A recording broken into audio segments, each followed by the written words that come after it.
¿Qué tal, amigos y amigas del mensaje de la Biblia? Hoy tenemos un tema interesantísimo por demás.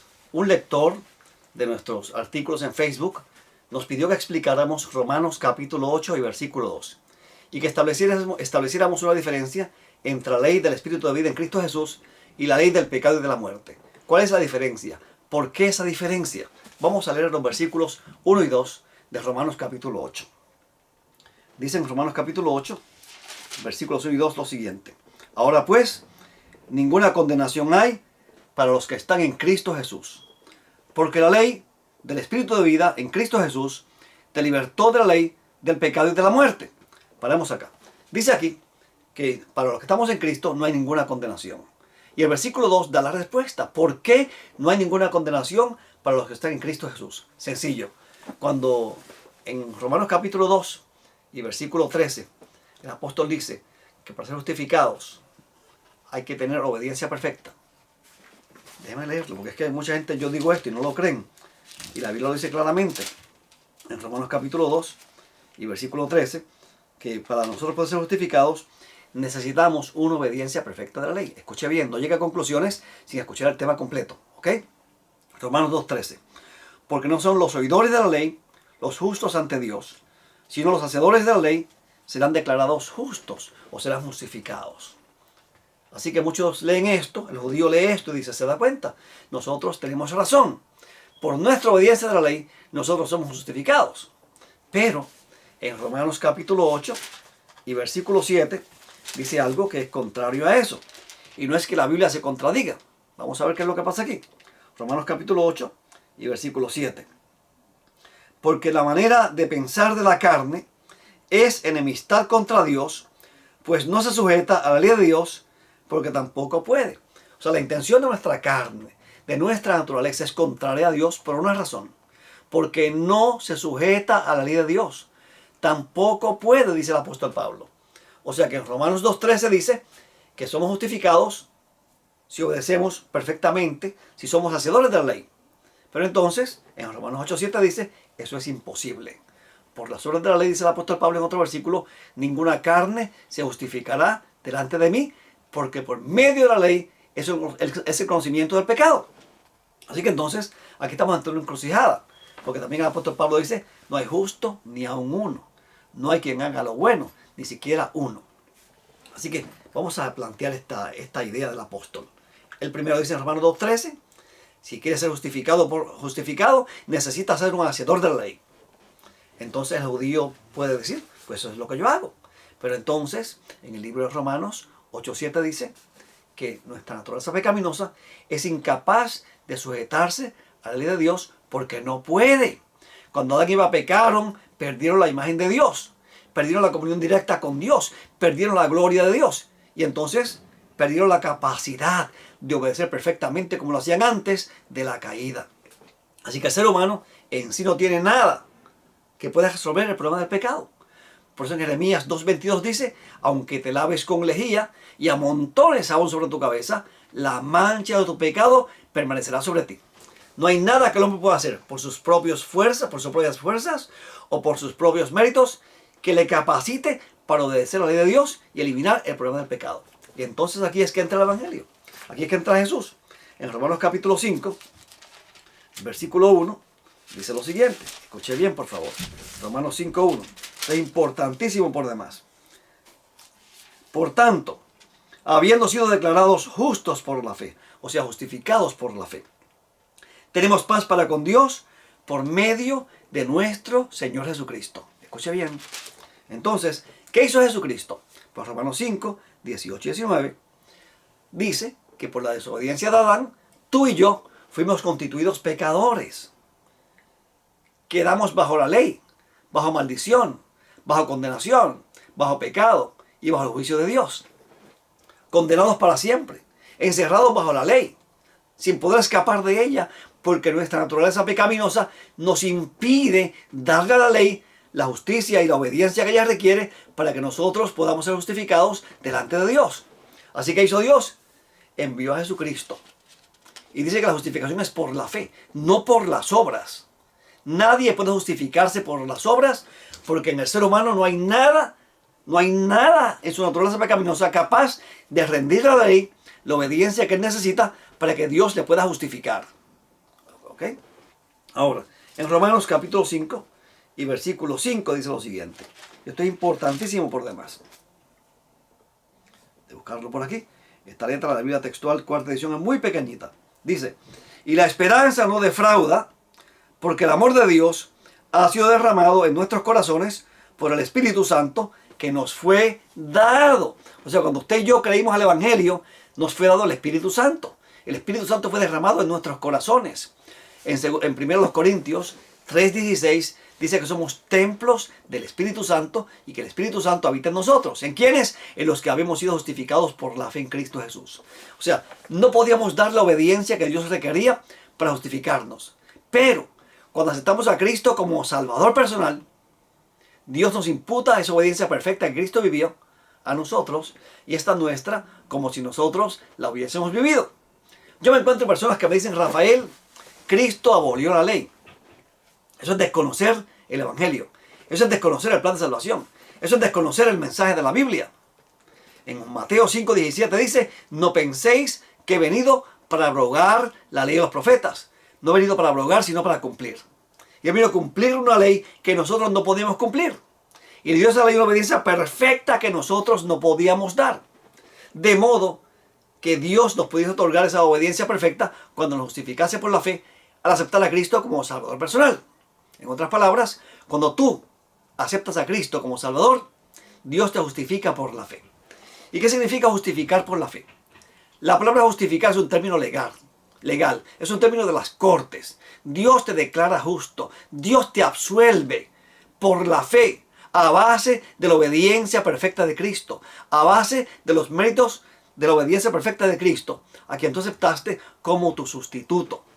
La obediencia de Cristo fue sustitutiva.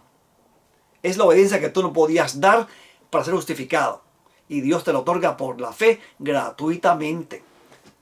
Nada a cambio, fe. Y Dios te justifica en Cristo Jesús. Ahora, Dios no es ministro de pecado. Dice en Romanos 5:5 que Dios, una vez que te justifica por la fe, derrama su espíritu en tu corazón. En 1 Corintios, dijimos, 3:16, dice que somos templo del Espíritu Santo, nosotros los creyentes, los que fuimos justificados, y que el Espíritu Santo mora en nosotros. Y en Romanos capítulo 8 y versículo 9 dice lo siguiente, pero vosotros no estáis en la carne, sino en el Espíritu, por cuanto el Espíritu de Dios vive en vosotros, pero si alguno no tiene el Espíritu de Cristo, este no es de él. Yo me encuentro mucha gente que me dice, Rafael, ¿qué tengo que hacer para recibir el Espíritu Santo? La Biblia dice, cree. El que creyere en él, ríos de agua viva correrán por su sangre y por su ser. Y esto dijo Jesús del Espíritu que iba a ser derramado sobre ellos. En el libro de Efesios, capítulo 1 y versículo 3, el apóstol Pablo lo explica magistralmente en un solo versículo. Dice en Efesios 1:13, en él también vosotros, habiendo oído la palabra de verdad, usted primero viene a escuchar, porque la fe viene por el oír. La fe no viene por vista. Por fe andamos, no por vista. La fe viene por el oír, dice la palabra. ¿Qué cosa es lo que tenemos que oír? Dice aquí, la palabra de verdad. ¿Qué cosa es la palabra de verdad? Sigue diciendo, el evangelio de vuestra salvación. Y ante esta situación hay dos caminos. O escoges o rechazas. O crees o no crees. Si crees al evangelio, dice aquí, y habiendo creído en él, fuisteis sellados con el Espíritu Santo de la promesa. Tan pronto tú crees al evangelio, Dios te sella con el Espíritu Santo. Ese es señal de propiedad. Tú le perteneces a Dios. Y ese sello del Espíritu es la garantía de los bienes venideros. Lo dice en el siguiente versículo. Versículo 14. Efesios 1:14. El cual es arras, o sea, garantía, o anticipo mejor dicho. La palabra significa anticipo o garantía, pero más que todo un anticipo. Es un anticipo de nuestra herencia hasta la redención de la posesión para alabanza de su gloria. O sea que Dios por la fe, cuando aceptamos a Cristo como Salvador personal, nos transporta al futuro, a la Nueva Jerusalén, a los bienes venideros. Nos lleva allá por la fe y nos garantiza que ese don del Espíritu Santo, cuando lo creemos, es un anticipo de los bienes venideros. Cuando usted da un anticipo de algo en una tienda, eso es suyo. El dueño de la tienda no puede vendérselo a nadie. Aunque esté en la tienda, es suyo porque usted dio un pronto pago. ¿Cuándo será suyo completamente? Cuando usted lo salde. ¿Se da cuenta? Ahora, ¿qué hace el Espíritu Santo con la ley de Dios? Porque fíjense que aquí en Romanos, capítulo 8, dice algo bien interesante. En Romanos 8, y leímos nosotros aquí, dice algo muy interesante que no quiero pasar por alto. Leemos este versículo 2 otra vez para contestar la pregunta que nos hicieron. Vamos a ver. Dice aquí lo siguiente. Porque la ley del Espíritu de vida en Cristo Jesús te libertó de la ley del pecado y de la muerte. ¿Qué es la ley del Espíritu de vida en Cristo Jesús? Primero voy a explicar qué es la ley del pecado y de la muerte. ¿Ok? ¿Qué cosa es la ley del pecado y de la muerte? En Romanos 7:7 dice lo siguiente. ¿Qué pues diremos? ¿La ley es pecado? De ninguna manera. Más bien, no conocía el pecado, sino por medio de la ley.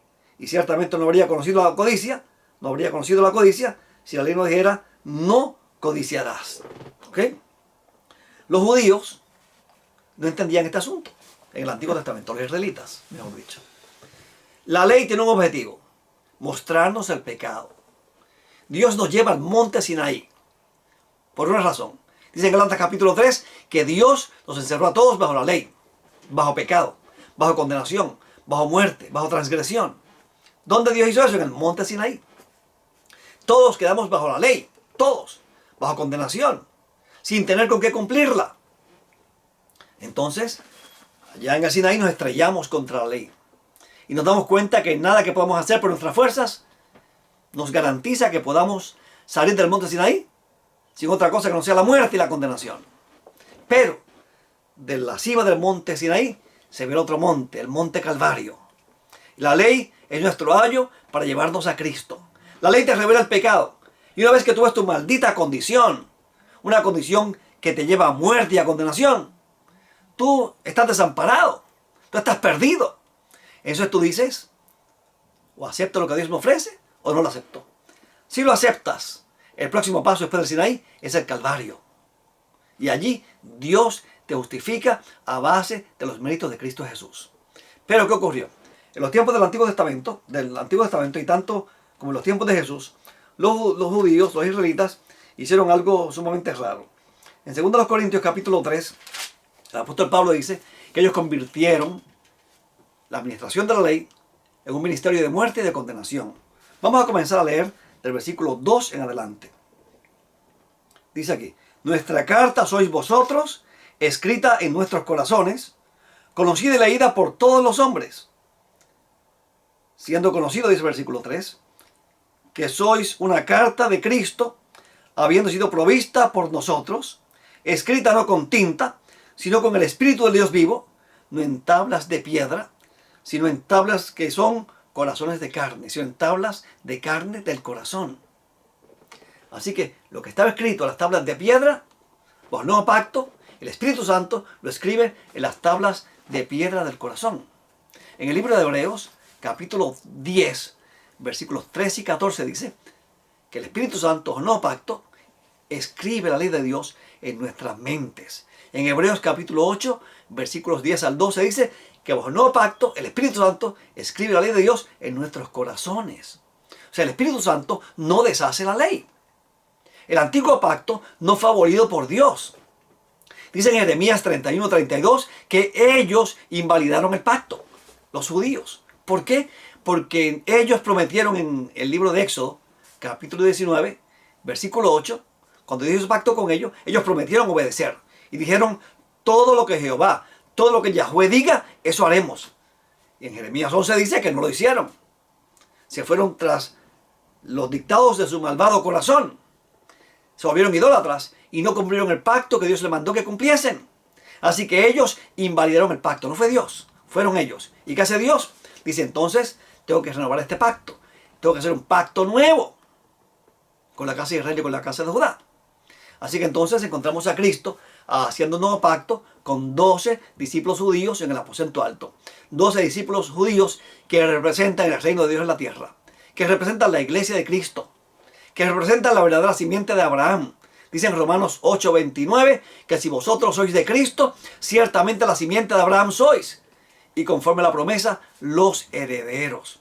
Así que la iglesia se constituye de judíos y gentiles. Nosotros los gentiles fuimos injertados en el olivo y formamos parte del Israel de Dios, que es la verdadera simiente de Abraham, que son los que son de Cristo. Bajo el nuevo pacto, la casa de Israel, el Israel de Dios, la descendencia de Abraham, no son aquellos que viven en Israel y que tienen sangre hebrea corriendo por sus venas. No. La verdadera simiente de Abraham, según Gálatas 3:29, son los que son de Cristo, tanto judíos como gentiles. Eso que quede meridianamente claro. ¿Ok? Y Dios, a través de Jesucristo, hizo pacto con ellos. En el libro de Deuteronomio, capítulo 4 y versículo 13, hay un versículo importante por demás, que no puedo pasarlo por alto en este tema. Dice aquí en el libro de Deuteronomio, capítulo 4 y versículo 13, y él mismo os anunció su pacto, el cual os mandó a observar, o sea, a poner por obra, los 10 mandamientos que escribió sobre 2 tablas de piedra. Los 10 mandamientos son la única porción de la Biblia escrita directamente con el dedo de Dios. 2 grandes principios de amor. Los primeros 4 mandamientos se resumen en amar a Dios.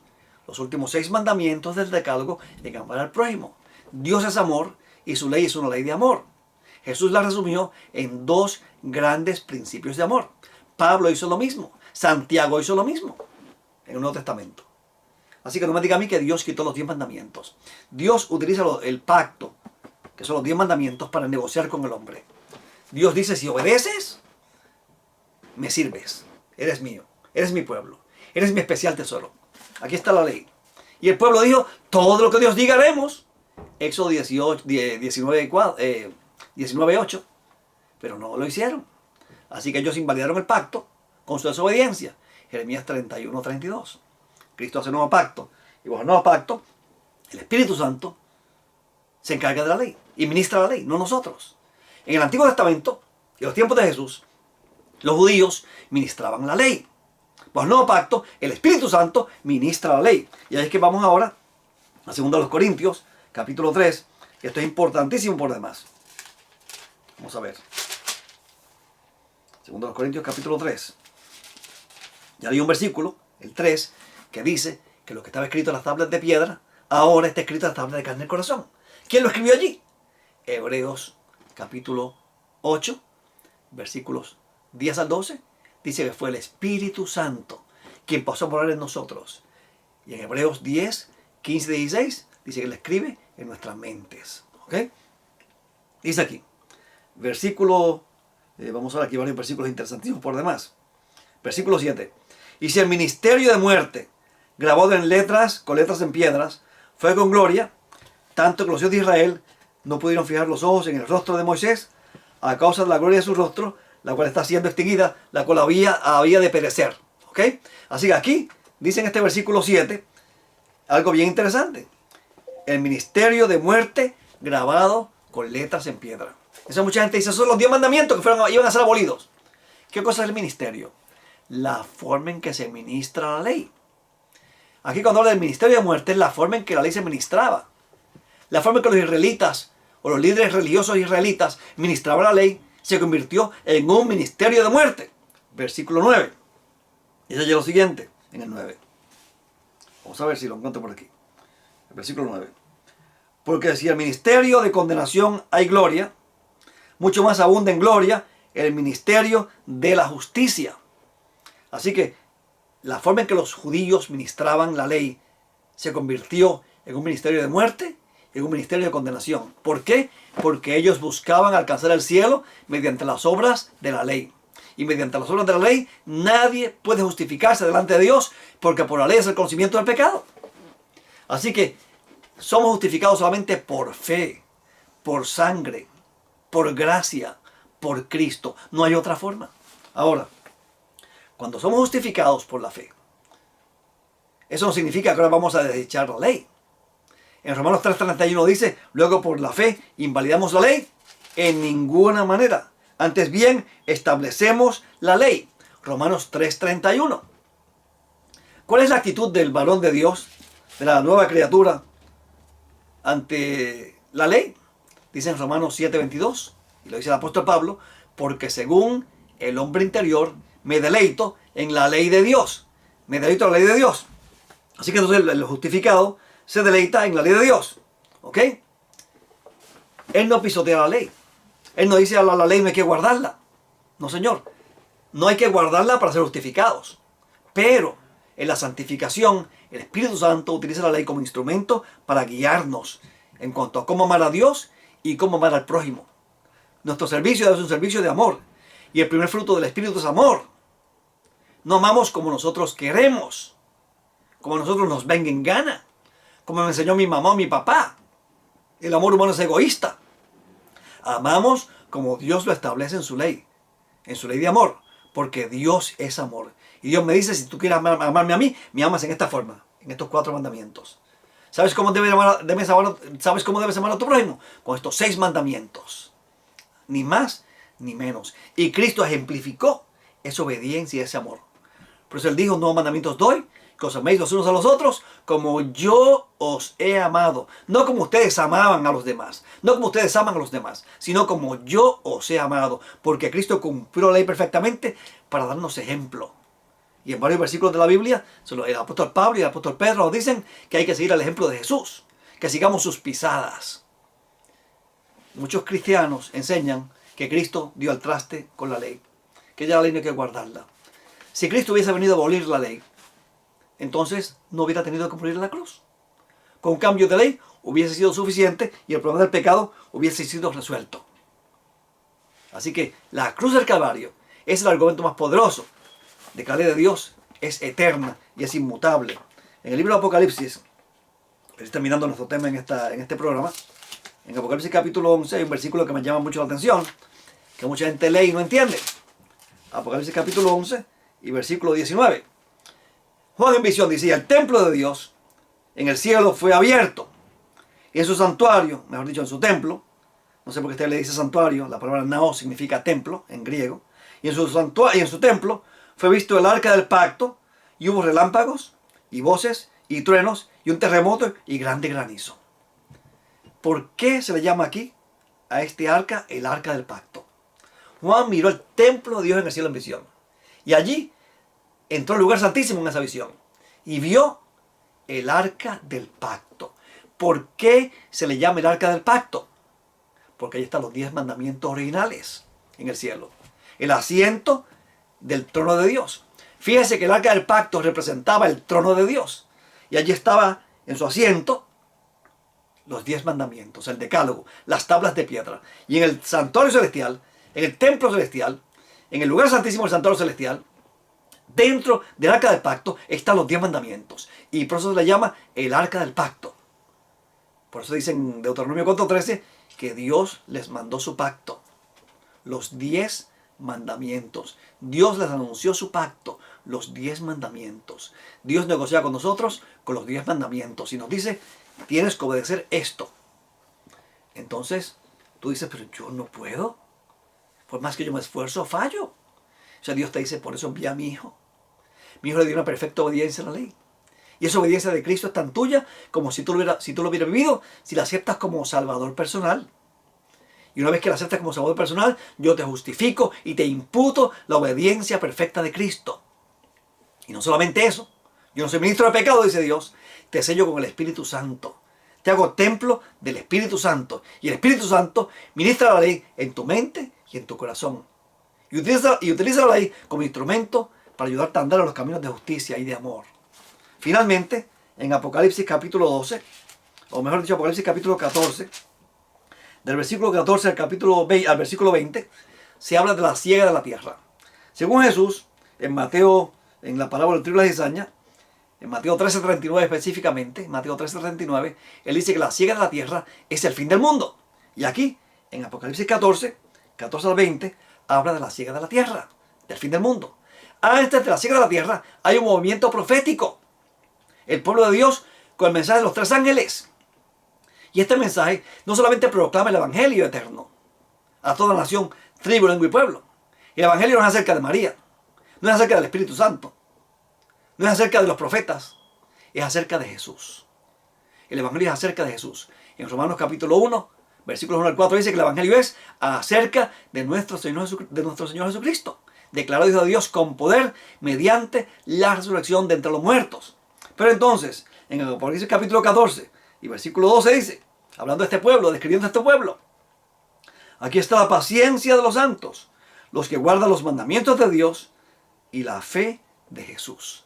Antes de la siega de la tierra, antes del fin del mundo, Dios tendrá un pueblo en esta tierra, no solamente que proclame el Evangelio de Dios, sino que guarda los mandamientos de Dios. No los guarda para salvarse, no los guarda para ser justificado, los guarda como fruto de haber sido sellados con el Espíritu Santo, como fruto de la justificación por la fe. Se deleita en la ley de Dios, como lo hacía Pablo, según Romanos 7:22. Porque el fruto de la justificación es la santificación. En la santificación nos dirige el Espíritu Santo. Y el Espíritu Santo usa la ley de Dios como instrumento de nuestra santificación. Y ya así lo hemos demostrado con la palabra de Dios. Bueno, mis amigos, el tiempo se nos acabó. No tenemos tiempo para más. Será hasta el próximo programa y que Dios te bendiga y te guarde.